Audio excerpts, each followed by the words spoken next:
Wat is 'n vaaldraak nou eintlik? 'n Uittreksel uit Sambok self en 'n draaktraan. Dit word vertel uit die perspektief van die karakter Wilma, die skemerloper. 'n Geflap van vlerke, breë, grys vlerke oor die Atlantiese Oseaan. Sy sien die maanlig op hulle skubbe blink en hoor hulle asem deur neusgate stroom. Toe kyk sy deur vaaldraak oë en sien wat hulle sien, die water wat onder haar verbyjaag en die maan wat op die golwe blink. Rondom haar klap reuse vlerke, lang, hoekige draakvlerke met webbe tussen die fyn raamwerk van been.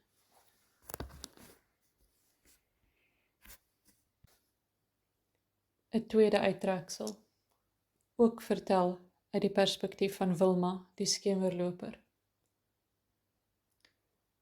Wilma maak haar oë toe en sien wat die vaaldraak sien. Onder haar stroom die Karoo eindeloos verby en bo wag die sterre. Sy klim hoër die lug in, oor die koppie onder die volmaan deur, duik teen die helling af en sweef geluidloos oor die doringbome. Die vaaldraak se geur is koel en klam, soos die grond in 'n reënwoud. Net nou en dan versteur hy die lug met die klap van sy vlerke.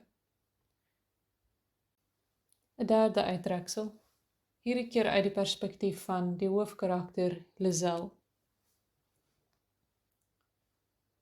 'n eienaardige klank klief soos 'n byl deur die Karoo stilte. Dit is soos 'n perd wat rinnik, maar ook soos die skree van 'n visarend. Wilma draai om. Toe sien Lizelle waarna sy kyk. Eers sien sy net die donker gat in die hemel, waar sterre moet wees. Die gat raak groter.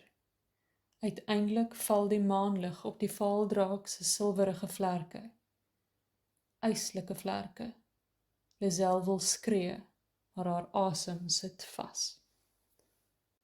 En dan 'n laaste uittreksel.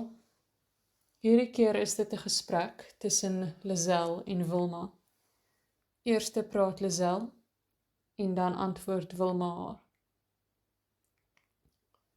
Wow, fluister sy en asem die aandlig diep in. Ek wonder hoeveel keer in my lewe het dit al gebeur dat ek heeltemal onbewus was van hierdie beautiful goed wat oor my kop verbyvlieg. Antwoord Wilma. En dis nie net hulle nie. Baie pragtige dinge in hierdie lewe is soos vaaldrake. Jy moet weet waarvoor om te soek, anders sien jy dit nie. Dis te goed weggesteek teen die grysheid van die res van die wêreld.